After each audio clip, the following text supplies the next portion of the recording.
$15,000 करोड़ का मतलब होता, अगर 60 रुपए होता ना तो 90 लाख करोड़ है। और वो जो राम जेठमलानी ने कहा था वो समझने की बात है। आपने कहा हम आपकी बातों में आ गए, हमने आपको वोट दे दिया, लेकिन आपके अध्यक्ष ने, आपके पार्टी अध्यक्ष ने उसको इलेक्शन जुमला बोल दिया। अमित शाह भी लोकसभा में थे उस time, he was not minister. उसने कहा आप लोगों ने देश की जनता के साथ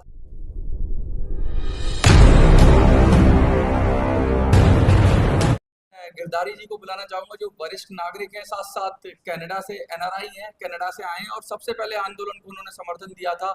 और मैं चाहूंगा कि वो अपनी बात रखें, पेंशन के ऊपर बात रखें, उनके भी मुद्दे हैं तो वो जो भी कहना चाहते हैं कहें। आज हम सुनने के लिए तैयार हैं और मंच से हम उनको सुनेंगे और उसके बाद हम एक विराम लेंगे, लंच ब्रेक लेंगे और उसके बाद फिर से हम निर्णय लेंगे कि अब हमें आगे क्या करना है, क्योंकि संख्या बल के हिसाब से हमें निर्णय लेना था। आज हमने कहा था जितने लोग आएंगे उसी के अनुसार हम आगे की कार्रवाई करेंगे। तो मैं चाहूंगा कि आप लोग जोरदार तालियों से स्वागत करें गिरधारी जी का और अपनी बात रखें।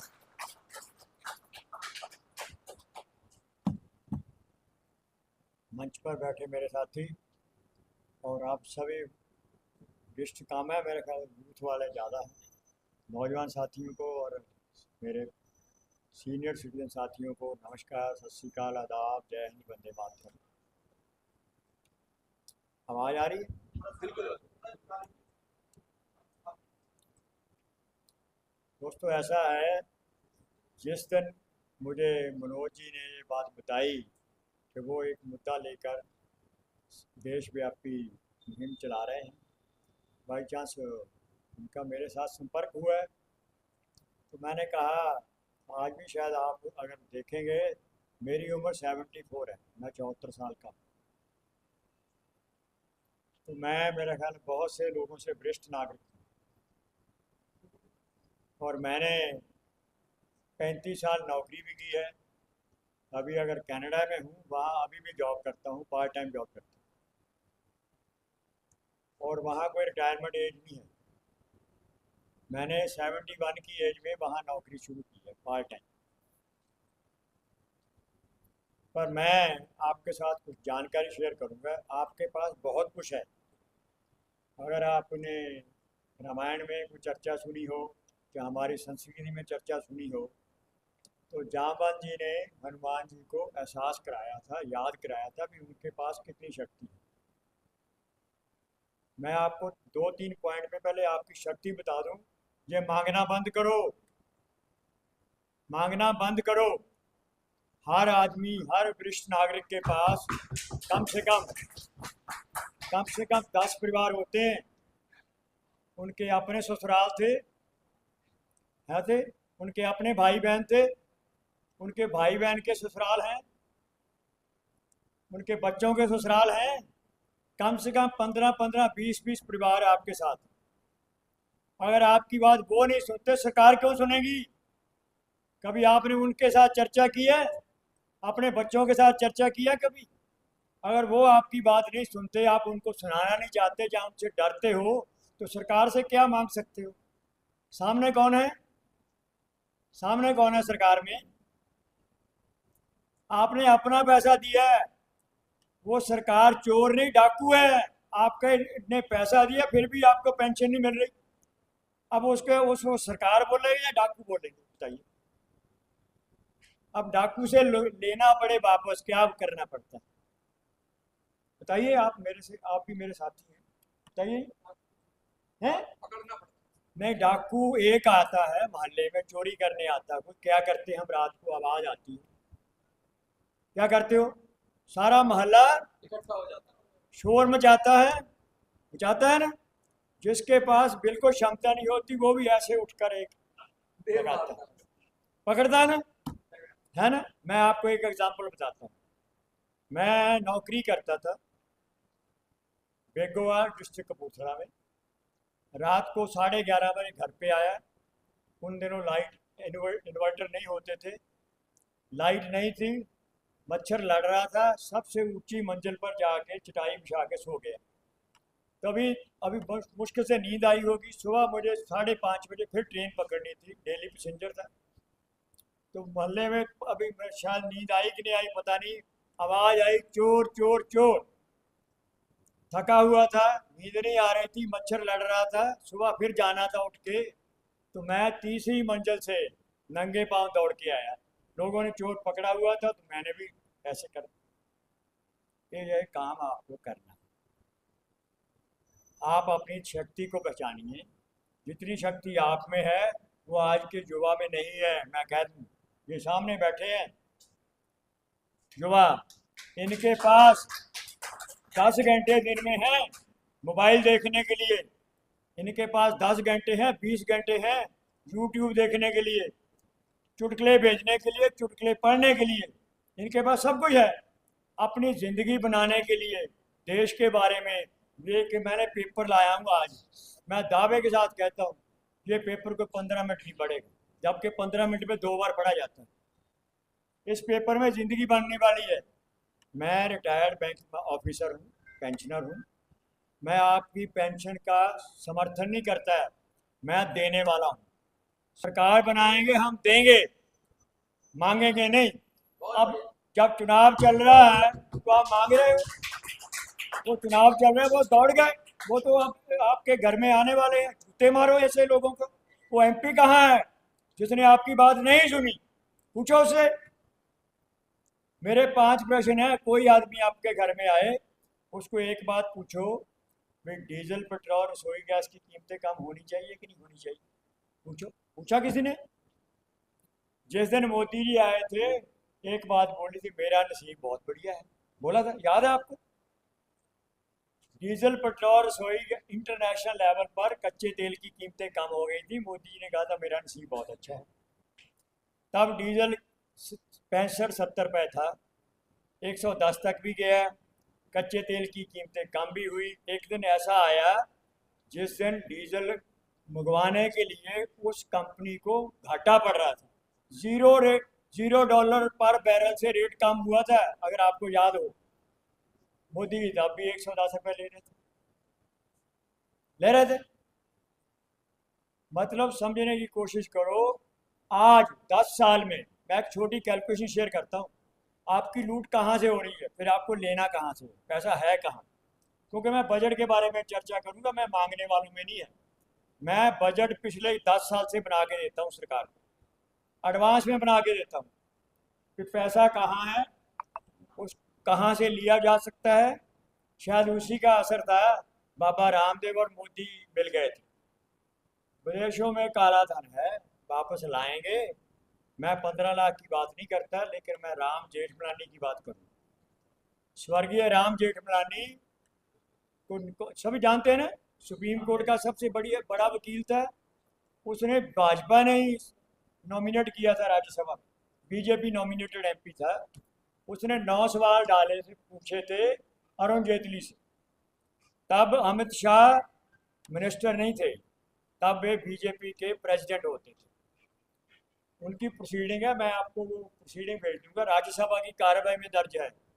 उसने कहा था, वे मोदी जी ने, आपके नेता ने, उसने मोदी का नाम ही लिया था अरुण जेटली के सामने और अमित शाह के सामने, वे आपके नेता ने और एक बाबा रामदेव ने मिलकर हमारे साथ एक वादा किया था, हमें बताया था भी विदेशों में काला धन है, वो देश में लाएंगे और आप सबको उसकी पेमेंट करेंगे ना। उसने 15 लाख की बात करी, इतना कहा था विदेशों से काला धन लाएंगे, आप सब में आएगा। अगर वो पैसा आपके पास आ जाता, आपको पेंशन मिल जाती, आपकी पूरी हो जाती? अब बताइए मुझे, अगर वो पैसा आपको मिल जाता, आपकी पेंशन की कमी रहती? कम पेंशन पूरी हो जाती कि ना होती? हो जाती ना। तो उसके बारे में हम, जो राम जेठमलानी ने कहा, मैं वो आपसे बताऊं।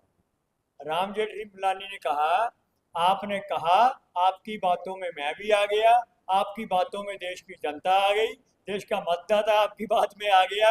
आप सब ने हमें, इसलिए हमने आपको वोट दिया। लेकिन आपने एक कमेटी बनाई, उसको बोलते हैं स्पेशल इन्वेस्टिगेशन कमेटी। जिस दिन मोदी जी का पहला कैबिनेट मीटिंग हुई थी, उस दिन एक फैसला किया था, स्पेशल इन्वेस्टिगेशन टीम बनी थी। उसके डाटा राम जेठमलानी ने वहाँ कहा था पार्लियामेंट में, भी उसकी रिपोर्ट है $15,000 crore. American dollar, Canadian dollar नहीं, मैं कनाडा में रहता हूँ, छोटा डॉलर है, अमेरिका का डॉलर बड़ा डॉलर है। उस टाइम उसका रेट था 62 रुपीज़ पर डॉलर, 62 रुपये का डॉलर था।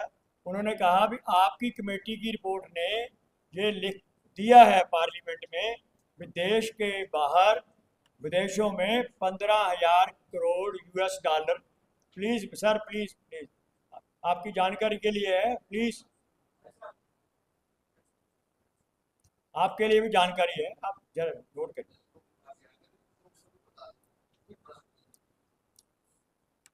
इंटरनेशनल फ्रॉड किया, ये रिकॉर्डिंग है राज्यसभा की प्रोसीडिंग। मैं कोई शब्द ऐसा नहीं बोलूँगा जो उससे बाहर हो, आप समझिए। और साथ में राम जेठमलानी जी ने एक सुप्रीम कोर्ट में PIL भी लगाई हुई थी, पिटीशन लगाई हुई थी। उसमें उन्होंने एक मेंशन किया था कि जितना काला धन विदेशों में है उससे 10 गुना देश के अंदर होता है। अब करेंसी तो तब 2000 का, 1000 का नोट था, 500 का नोट था जब की बात है। वो मैं बैंकर हूँ, मैं जानता हूँ कहाँ पड़ा है, हर बैंक के लॉकर में है, आप बेड के नीचे है, आप देखिए 200 250 करोड़ पकड़ा जा रहा है। वो करेंसी बाहर नहीं जाती। जो आपकी ज़मीन ले ली आपने काले धन से, वो बाहर नहीं जा सकती, देश में रहेगी। जो आपने बिल्डिंग बना ली, कम्प्लेक्स बना लिए बड़े बड़े, वो इसी देश में है ना, बाहर तो नहीं है। तो इसलिए वो देश के अंदर सोना है अगर यहाँ पड़ा, वो भी है, जेवरात है, बहुत कुछ है। अगर काला धन लेने के लिए भी बहुत कुछ है दुनिया में। अभी केजरीवाल जी के बारे में चर्चा हो रही, उनके पास पासवर्ड नहीं देते, वो उनके पास क्रिप्टो करेंसी है, क्या करें।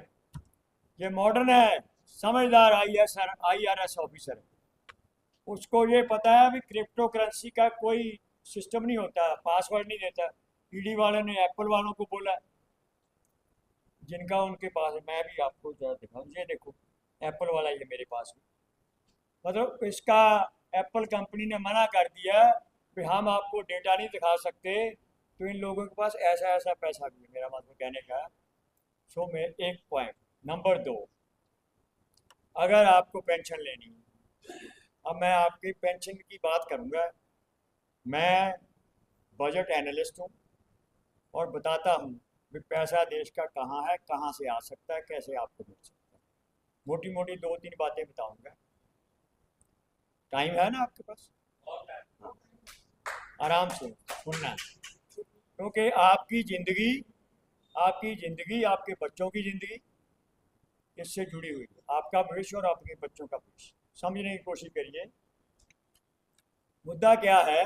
अभी आपने इलेक्ट्रल बॉन्ड का झगड़ा सुना?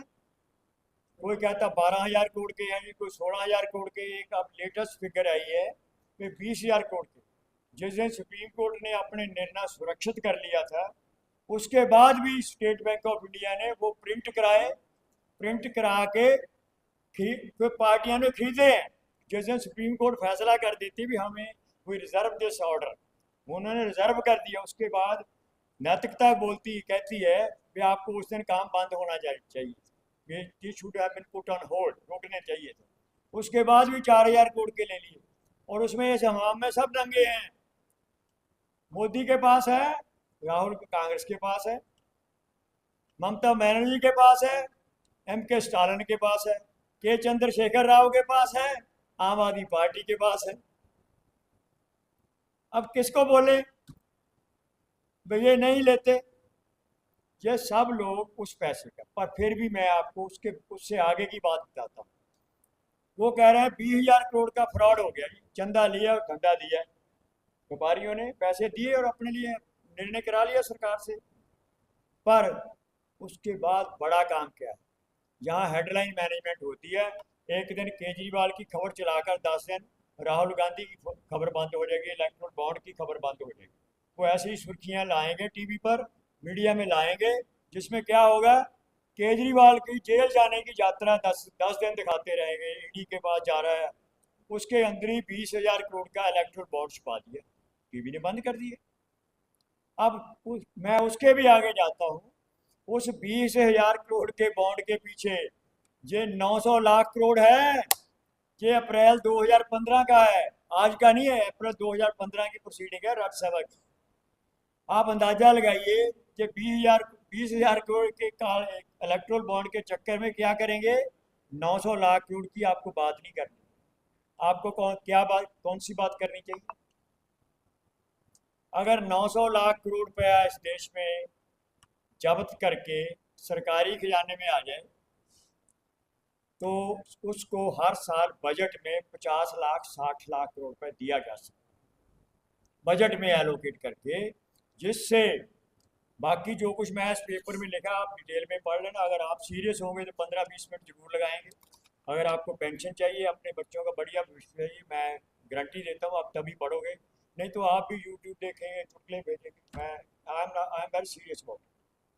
मैं किसी को इस बात पे बिल्कुल ही चिंता नहीं करता, क्योंकि आपका अपना भविष्य आपके कारण ही। You are responsible for this state of affairs. आप जानते हो फिर भी आप करेंगे।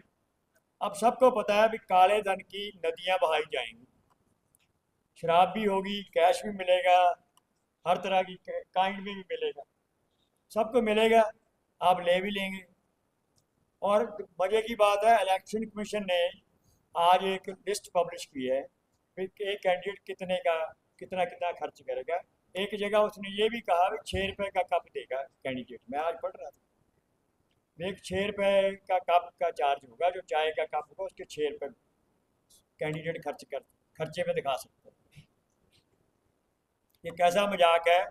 2019 का चुनाव में सभी पार्टियां सहमत हैं, एक लोकसभा क्षेत्र में 89 करोड़ रुपया खर्च आया, सभी का मिलाकर, और इस बार वो 100 करोड़ का होगा। ये भी सब बोल रहे हैं 54,300 करोड़ रुपए का जो आंकड़े आएंगे। और इलेक्ट्रल बॉन्ड कितने के आएंगे?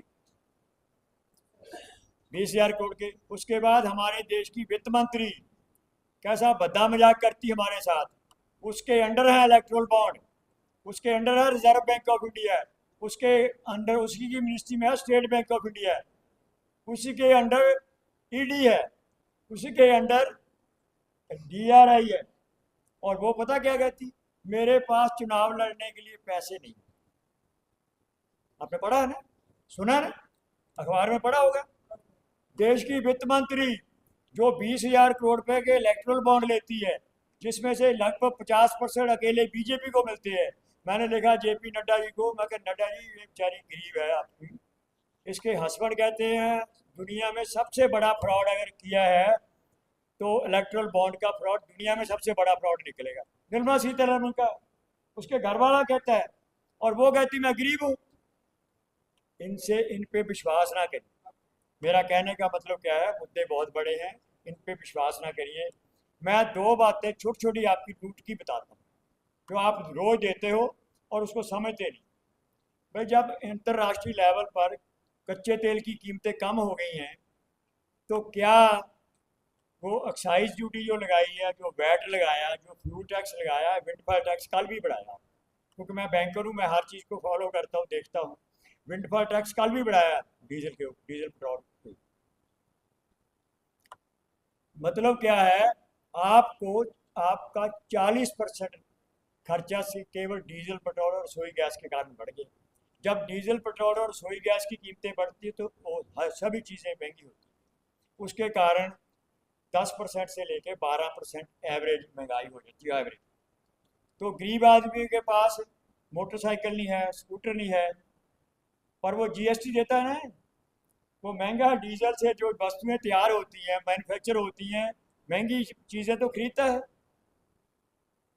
अब देखो उससे भी मैंने कल कैलकुलेशन किया, एक एक फिगर, कम से कम 1,200 रुपये महीना उस परिवार से लूट लिया जिसकी आमदनी 10,000, जिसकी आमदनी 15,000 है उससे 1,800 रुपये महीना लूट लिया। 12% एवरेज लूट है। और जिसके घर में स्कूटर है, स्कूटी है, पुराना मोटरसाइकिल है, नया नहीं पुराना ही, जो बेचारा गुजारे लेके रखे, सबने लेके रखे होंगे, स्कूटी वाले तो बहुत लोग हैं, तो उनका एवरेज 3,000 रुपये महीना उनसे लूटा जा रहा है। जिसके पास 2 मोटरसाइकिल है, एक गाड़ी है, उससे 6,000 रुपये महीना लूटा जाए। महंगाई प्लस डीजल पेट्रोल रसोई गैस की कीमतें। अब आपसे कब से लूट रहे हैं? जब से मोदी जी का नसीब अच्छा था, डीजल, पेट्रोल और अंतर्राष्ट्रीय लेवल पर कच्चे तेल की कीमतें कम होंगी। अब देखो मजे की बात, पिछले 3 साल के आंकड़े जीएसटी के हैं। अमीर आदमी इनकम टैक्स भी देता है, जीएसटी भी देता है, लेकिन गरीब आदमी जीएसटी जरूर देता है, इनकम टैक्स दे ना दे देता है। जब आप मोबाइल का रिचार्ज करते हो सबसे पहले कौन कैसी कटौती होती है, कितने पैसे कट के आते हैं जब रिचार्ज कराते हो? ये तो हर एक कराता है। अब मुझे समझाने की जरूरत नहीं भी जीएसटी क्या होता है। सरकारी आंकड़े हैं 2021-22 की जो सरकार की कलेक्शन थी, वो सरकार की कलेक्शन 70,000 करोड़ रुपए एक्स्ट्रा थी। जो सरकार ने टारगेट रखा था उससे 70,000 करोड़ रुपए ज़्यादा दिया आप लोगों ने, मैंने। और 90% वो परिवार हैं जिनको आप गरीब बोलते हैं, जो इनकम टैक्स नहीं देते, वो जीएसटी देते हैं। रेवेन्यू कलेक्शन का 54% मिनिमम 90% गरीब परिवार देते हैं, जिनका मोदी जी की 4 जातियों में पहला नाम है, गरीब, युवा, अन्नदाता, नारी शक्ति। यही है ना ज्ञान, ज्ञान की बात करता है ना मोदी। पहला क्या है? गरीब। उस गरीब को कब से लूट रहा है? 10 साल से। हर महीने कितना लूट रहा है? 1200 से लेके 8,000 रुपये महीने। एक बात समझ आ गई? उसके बदले में हम जो मोदी जी चाहते हैं, जो निर्मला सीतारमन जी चाहती थी, जो उन्होंने हमें टारगेट दिया था, हम उससे ज़्यादा 2021-22 में 70,000 करोड़ रुपये दिया साल का। 2022-23 में हमने 1,51,000 करोड़ रुपये हर महीने दिया सरकार, जीएसटी का है, जबकि सरकार का लक्ष्य था 1,10,000 करोड़ रुपये। हमने कितना दिया? 41,000 करोड़ रुपये। अब जो डीजल, पेट्रोल, रसोई गैस के ऊपर जितने टैक्स लगे, मैं तो सारे मिला दी, एक्साइज ड्यूटी सारी, वैट सारा, विंडफॉल टैक्स सारा, लेवी, सरचार्जेस, इवन कुछ छोटे कस्बे हैं वहाँ नगर पंचायत है, उन्होंने जब वहाँ डीजल का ट्रक जाता है ना, उससे चुंगी भी लेते हैं। छोटे छोटे कस्बों ने पैसे लेने के लिए, म्यूनसिपैलिटी ने और प्रदेश सरकारों ने वैट लगा रखा है। उस सारी की कैलकुलेशन मैं आपके साथ शेयर करता हूँ। वो कुल 28,000 करोड़ का महीना बनती है, प्रदेश सरकारों का और केंद्र सरकारों का मिला के। और आप कितना हर महीने सरकार को देते हो एक्स्ट्रा? 41,000 करोड़, 41,000 करोड़ रुपए। ये 22-23 की फिगर है, अभी 23-24 की फिगर कल पब्लिश हुई है। उसके मुताबिक हम इस साल 49,000 करोड़ पर मंथ एक्स्ट्रा दे रहे हैं, जो सरकार का लक्ष्य था। अब बताइए, अगर मोदी जी गरीब के हमदर्द हों, आप लोगों को पेंशन देना चाहते हो, या महंगाई कम करना चाहते हो, क्या जो हम पैसा दे रहे हैं एक्स्ट्रा जीएसटी का, उनको हमें वापस करना चाहिए? नहीं? कितने लोग सहमत हैं? कितने लोग मांगने को तैयार हैं? तो ये आप जो भी आएगा उसको पूछो 10 साल में आपने मेरे परिवार से क्या लूटा। अब उसके सामने दूसरा, आपको शायद लोगों को पता नहीं, क्योंकि आप दिल्ली में बैठे हो, आपको किसानों से एलर्जी है, मुझे पता है। मीडिया के कारण, मोदी के प्रचार के कारण किसानों से एलर्जी है कुछ लोगों को। मैं उसको आपको एमएसपी का आंकड़ा समझाऊँ, 5 मिनट लूँगा, लेकिन बात आपको समझ आ जाएगी ना। आपको मैं दावे के साथ कहता हूँ, आप सबकी इनकम 8,000 से लेकर 20,000 रुपये महीना बढ़ जाएगी। मैं ओपन स्टेज पे हूँ, मैं इस काम के लिए आया हूँ कैनरा शो पे। मैं रिसर्च, मेरे पास डेटा है, मेरे पास कौन कौन से लोग क्या क्या कर रहे हैं। आज के दिन में 350 कैंडिडेट अलग अलग जगह से अपने अपना, जहाँ भी कोई लड़ना चाहता है लड़ रहे हैं। हम 450 तक का टारगेट रख रहे हैं, उसके हिसाब से आपको संदेश भी मिल जाएगा। अब देखो दूसरा, किसान का 10 लाख करोड़ से लेके 12 लाख करोड़ की फसलें एमएसपी पर नहीं मिलती। ये जान, एमएसपी बारे पता है आप? ये किसान जब दिल्ली के आसपास बैठे थे, कितने लोगों को पता भी एमएसपी मुद्दा है? नहीं मुद्दा। इनको एक ही पता है भी दिल्ली घेर रखी थी। इनको पता है वो खालिस्तानी थे, वो मवाली थे, वो उन्होंने दिल्ली घेर रखी थी, हमारा रास्ता रोक रखा था। यही है ना? ये 4 चीज़ें आप जो जानते थे। लेकिन किसान को अपनी फसल का रेट तय करने का अधिकार नहीं है। आपकी फैक्ट्री है, आप घर से कोई चीज़ बेचते हो, आपको अधिकार है ना बेच रेट तय करने का, किसान को नहीं है। पहली बात समझ आई? उसको अधिकार नहीं, वो बेचेगा लेकिन सरकार तय करेगी। अभी कल मैं पढ़ रहा था, उन्होंने क्या कहा, इस बार कारोबारी व्यापारी कृपया किसानों से सीधा अनाज ना खरीदें, अगर आपने पढ़ा हो।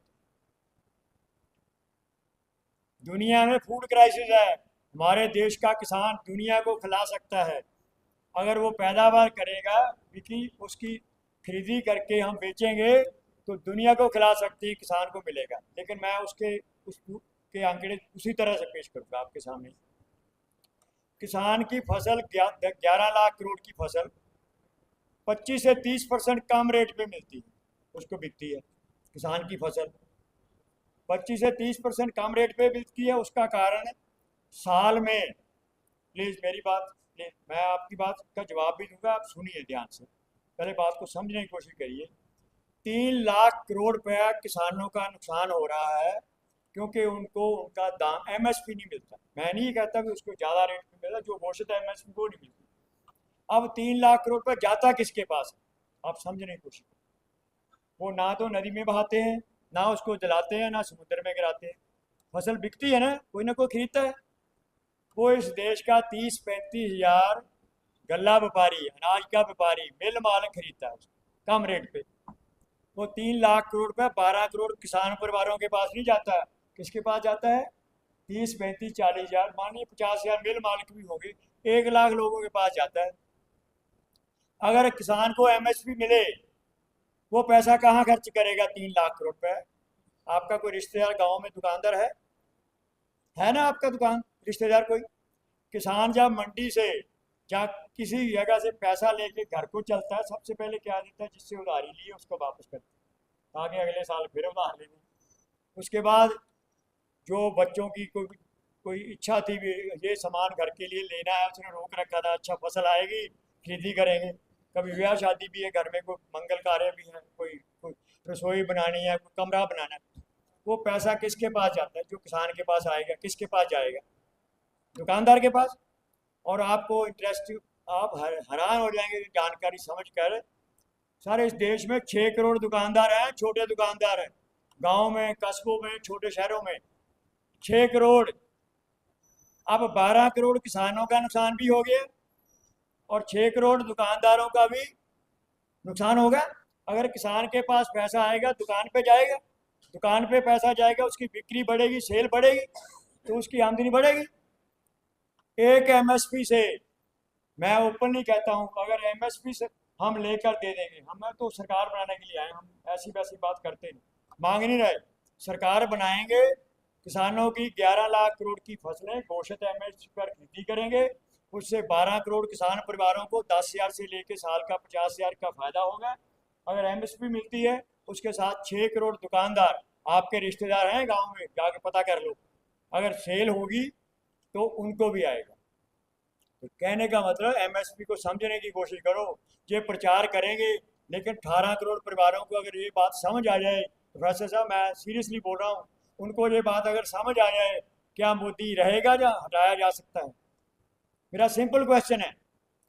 किसान युवती को, बहू बेटी को, बहू बेटे को, बहू को, बेटी को, सबको पता भी एमएसपी मुद्दा है, पता ना?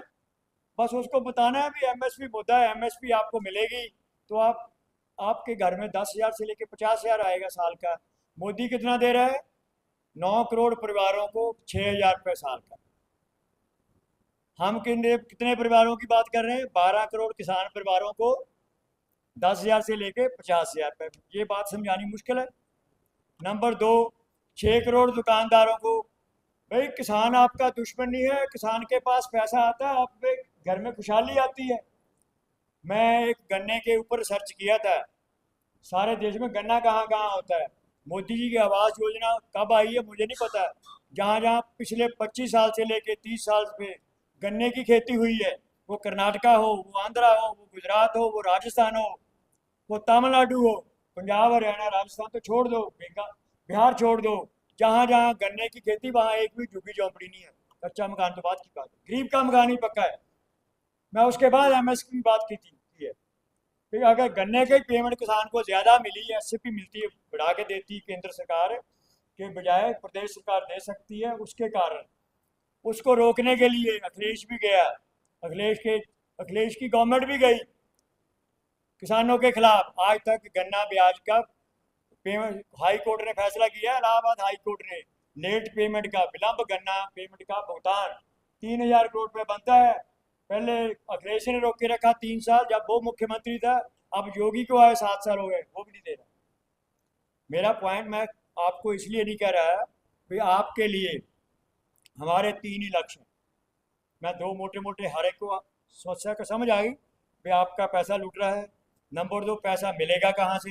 ये 20,000 के इलेक्ट्रोल बॉन्ड से नहीं मिलेगा। तो कहाँ से मिलेगा? काला धन जब्त करना पड़ेगा। उसके लिए मैं, क्योंकि उस सब्जेक्ट का एक्सपर्ट हूँ, मेरे साथ कुछ एक्सपर्ट की चर्चा भी होती रहती है, इसके बारे में डिटेल है। केवल तहसील लेवल पर जहाँ सेल होती है, रजिस्ट्री आप कराते हो, कोई ना कोई तहसीलदार सेल्स होता है, उसी लेवल पर एक 5 मेंबरी कमेटी पर, कोई बड़ा काम नहीं। हर प्रॉपर्टी इस देश की आइडेंटिफाई हो सकती है। सिस्टम है क्या? सिस्टम सब कुछ है आजकल, सब कुछ ऑनलाइन है।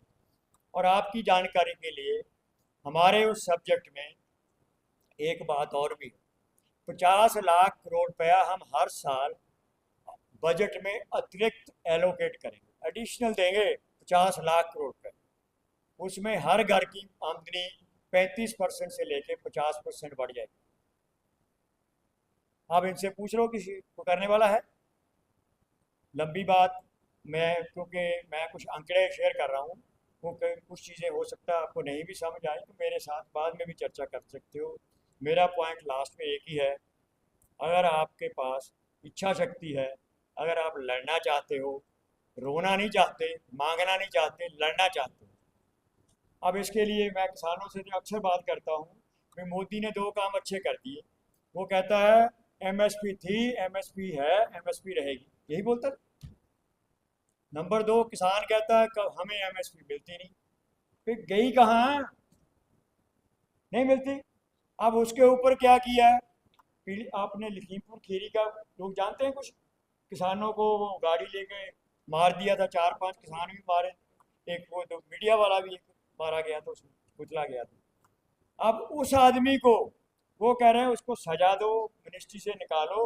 मोदी ने सामने किसानों के खड़ा कर दिया, उसको नॉमिनेट कर दिया दोबारा, फिर टिकट दे दी उसको, और कह दिया है कि जो आपको करना करो। मैं किसानों को एक ही बात बोलता हूँ जहाँ भी जाता हूँ, आप तो चलो उस संख्या में नहीं है, फिर आपके सामने दो ही काम है, 2 विकल्प है किसान के सामने। मुझे नहीं पता आप उनका समर्थन करोगे कि नहीं करोगे, लेकिन 12 करोड़ किसानों के सामने 2 ही विकल्प है। या तो ऐसा करके हार मान लो, मोदी को वाक ओवर, क्यों, सर झुकाओ, हार मान लो, मोदी को वाक ओवर दे दो, जीतने दो। दूसरा विकल्प क्या हो सकता है, बताइए क्या होना चाहिए? लड़ेंगे, जीतेंगे। दूसरा विकल्प एक ही है। हाँ, उसमें आपका थोड़ा टाइम लगेगा। मेरे पास वो रणनीति है, मैं 1 मिनट में वो बात खत्म अपनी करके बात खत्म करूँगा। आप सबके मोबाइल में 2-2 हज़ार के नाम हैं, 1500 2,000 सबके पास है ना?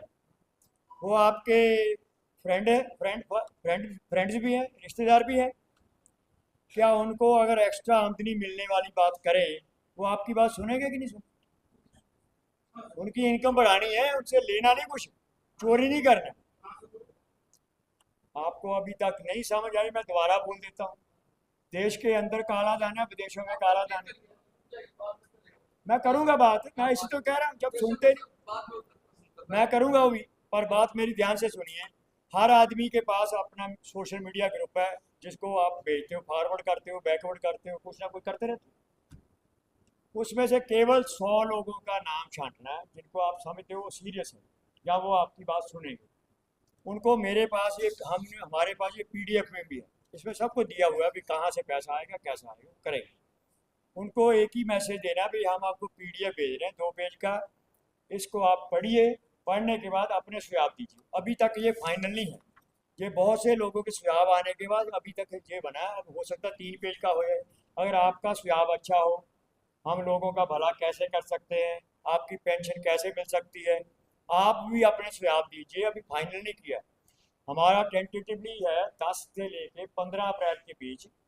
हो सकता है जो प्रथम चरण है, फर्स्ट, उसमें थोड़ा हम लेट हैं, लेकिन हम दिल्ली में एक मेगा प्रेस इवेंट करेंगे, सभी मीडिया को बुलाएंगे, जितना भी जो भी गुंजाइश होगी वो खर्च भी करेंगे। प्लान बन चुका है हमारे साथ। आपकी जानकारी के लिए मैं बता दूं, पहले जो ईमानदार ऑफिसर थे, सरकारी अफसर, जिन्होंने अपनी ज़िंदगी में मुसीबतें झेली हैं, जिनको पंजाबी में बोलते खुडे लाइन लगाती है सरकार, लगाती है ना। जो ईमानदार आदमी होता है उसको काम नहीं करने देते बेईमान लोग।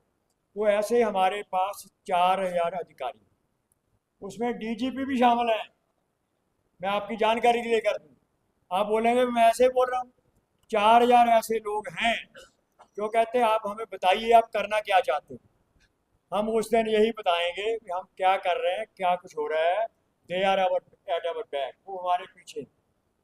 अब आप बताइए, जो आदमी 30 साल 40 साल नौकरी में रहा, डीजीपी रहा, एडीजीपी रहा, आईआरएस में था, केजरीवाल तो छोड़ के आ गया। जिसने 35 साल नौकरी किया आईआरएस में, उसकी जानकारी ज़्यादा होगी ना। ऐसे लोग हमारे साथ हैं। नंबर दो, एक दूसरा काम, जितने समाज सेवी संगठन हैं दुनिया के, आप देखो 40 लोग इकट्ठे किए।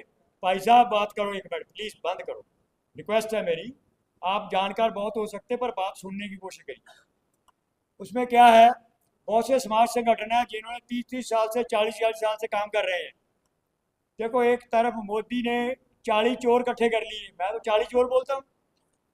सबके पास जो भ्रष्टाचारी सरकार के बाहर है, उसको मोदी के पास ले आओ। 80,000 करोड़ का आरोपी प्रफुल्ल पटेल हो, जिसने एयर इंडिया फेल किया था नरेश गोयल के साथ मिलकर, चाहे 70,000 करोड़ के घोटाले का आरोपी अजीत पवार हो, मुकुल राय हो, क्या नाम है, हेमंत बिश्व शर्मा, उसके अगेंस्ट बीजेपी की कंप्लेंट है, मेरी कंप्लेंट नहीं है। उसके अगेंस्ट मुकुल राय हो, कोई भी हो, शुभेंदु अधिकारी हो, ये सब लोग उनके ही हैं।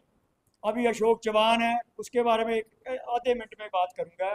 उसके ऊपर पता क्या इल्ज़ाम है, जो करगिल के युद्ध के शहीद थे उनके लिए दिल्ली में फ्लैट बनाए जाते थे, उसका नाम था आदर्श स्कीम।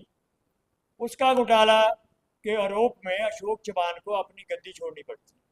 अब वो मोदी के साथ बैठे, मेंबर पार्लियामेंट आज रिजाइन करता है, दूसरे मेंबर पार्लियामेंट बन। तो आप इनसे मैं इसलिए कहते हैं, एक तरफ 40 चोर हैं, सामने कौन है, अखिलेश यादव, मायावती, ममता। अभी देख लिया आपने इलेक्ट्रल बॉन्ड में ही देख लिया अभी इनके पास कितना कितना पैसा आया। ये भी दूध के धुले नहीं है। जिसने जयंत चौधरी ने अखिलेश यादव का साथ छोड़कर बीजेपी के साथ गया, उस दिन सत्यपाल मलिक की इंटरव्यू है, अगर आप देखेंगे, दिल्ली तक है, कोई लेडी एंकर है उसमें, मैं उसका नाम नहीं जानता। उसने इंटरव्यू में सत्यपाल मलिक से पूछा, भूतपूर्व गवर्नर, उसके बारे में कुछ लोग जानते हैं ना सत्यपाल मलिक के बारे में, जम्मू कश्मीर का गवर्नर था। उसको पूछा भाई